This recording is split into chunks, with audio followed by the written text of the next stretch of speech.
I feel like we have a very interesting topic for this video, and this is something that all hands should be on deck for if you guys are not aware of what is happening in Season 3 with the dungeons. Not even about all the other stuff we talked about, but like if you are not prepared for the Season 3 Mythic Plus pool, you may run into what we are going to show you guys here today. First, let me read you the email to set the stage for why you need to start preparing for Season 3 right now. Again, sent on April 1st, 4 weeks into the season by this point, by the way. The season has been rough starting out, and I had some rough runs this Monday. These were some of the better runs, the ones we're going to show here today. I'm no elite player myself, but this season I have so far only timed 1 run out of a dozen entered. I like the challenge of Mythic Plus, but it feels like there's a lot of players who have not done Mythic Plus before and they're trying to do them this season. If you've ever felt that way, if you've ever ran into this, especially early, the fault is in your preparation. And it's the fault of others too, not just you, but the people who are failing twos 4 weeks into the season did not prepare for the dungeon. And that's what we're going to be taking a look at today. We are going to look at multiple Dark Flame Cleft 2s that are failures. And again, before we even look at that, we're going to have some laughs along the way, but I really want this to sink into your heads, to really resonate with everybody out there who really should be preparing for these. You have a couple weeks left still, plenty of time. The PTR is there. You can go and take a look at it, or you could just watch other people do it on the PTR as well. And it will help you because a lot of what we see in this, again, this is multiple weeks into the season, is clearly a lack of any type of understanding of the fight. Like just the basics aren't being done, and that is enough to wipe them in a 2. And you guys know how many 2s we've reviewed this season where the group just does nothing and they still upgrade keys, right? So this should really hammer this point home. Here it is, Dark Flame Cleft, a dungeon that we actually thought was going to be the worst coming into the season. It was pretty much before the PTR started, but I really thought that this dungeon would have one of the lowest success rates. We're just going to try to look at the gross scale stuff, but I could make an entire other video just on the small trash mistakes and things that could happen. But this video should hopefully indicate that there is a lot of basics that are just being overlooked by many players, and hopefully hammer home this idea that you can be preparing for this ahead of time. Bit of a strange start here too. I'm not really sure what we're doing. We're just casting Revitalize. Everybody's full health, and then they're just gonna like jam the key into the slot. I don't know. There's a tip for you. Do a countdown before the key starts. Also a ready check. Always do a ready check before you start the key too. They don't do that in these keys either, but it doesn't really matter. We're coming up to the first boss, and this is where the problems unfold. One of the biggest mistakes I saw tanking wise was that people try to tank it just where it stands. As you see, the Druid DPS immediately gets hit by the cart. You do not want to do this because you are going to bait your melee into doing exactly what happens there. And then we kind of just fall behind to the point where we are spamming heals on the guy, and as you see, ignoring the mechanics. Okay, so they're pinging the cart. The Warlock is ultimately over there, but very late. It's basically just a Warlock and the Feral Druid attacking the carts, and they cannot kill this thing. So we are going to wipe on the first hole of a boss in a 2. A Mythic Plus 2, you just wiped to a boss. We also have these weird ass comments by this guy. I guess some kind of macro. It says, my dog has no nose. How does he smell?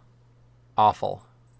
Anyway, they're talking about the fight. We need to kill the bomb. Is that what you would call it? And I gotta murder the carts, guys. But again, that's the Warlock who says that, right? If you go back and look at the footage, he doesn't attack it until it's halfway out. Like it's been out for half its duration already. That's when he starts attacking it. This is a mechanic that if you prepared for, you would know you need to be on it the second it spawns. And you would know as the tank, you should drag the mobs over to it. And as the healer, you should throw additional damage on top of it because it's the only thing that's gonna wipe you on this entire encounter. So to wipe to this mechanic indicates that nobody is prepared for it. Even if just 1 or 2 people are switching to it the second it spawns, it would die. And we see evidence of that right here because it's right next to us. So we don't have to run all the way over to it. We see people are switching to it even though they're not switching to it right as it spawns. And you see how fast it dies. It dies ridiculously fast. Mythic Plus 2. These things are like ridiculously lenient to the point where you could have multiple people making mistakes and still pass the checks that Blizzard has put in place. So to fail these checks indicates something systemic. We're going to do it real good this time. The monk is actually going to run all the way over there. The boss takes a while to get over there, but it does look like most players are aware that the target is the cart. Us as the Druid healer, we are not contributing any damage at all to it, but it is long dead. Now we're falling behind on the adds though. We see the Warlock has 50 stacks, many adds attacking him, and he is actually going to die to this as we get knocked back by the frontal on the boss. Then we have the Druid die as well. This guy is going to die to standing in multiple circles. He's actually trying to cast Rebirth on the Warlock. Warlock. Kind of unfortunate. You see he's going to be casting Rebirth there. Standing in multiple circles, just doesn't see it until it's way too late. Actually gets the cast off, which is kind of ironic. Trades his life for the Warlocks. The Warlock's back alive. We're focused on the cart now, but with one dead, it's going to be more stressful. And as we see, Resto Druid getting absolutely swarmed by these things. We have lots of ways to stop them from killing us. We do none of them. We die to that. Cart's out. Attacking cart without the Druid should still be possible. The only other person who's dead is the healer. They've contributed no damage to the cart whatsoever. But we have the Warlock with Reckless Charge. Boom. Chaos Bolt interrupted by the knockback, and we are going to wipe to that cart. As we do, watch this guy go flying. This cracks me up as well. This absolutely cracks me up. Just some like random NPC just goes flying right past our screen. Anyway, that is going to be our second wipe to not killing the carts, or perhaps just not doing all of the mechanics well enough. And then we have the Warlock say, God damn it, like he's really frustrated, right? Well, this guy is not making things any better. He says, my wife is really mad at the fact that I have no sense of direction. So I packed up my stuff and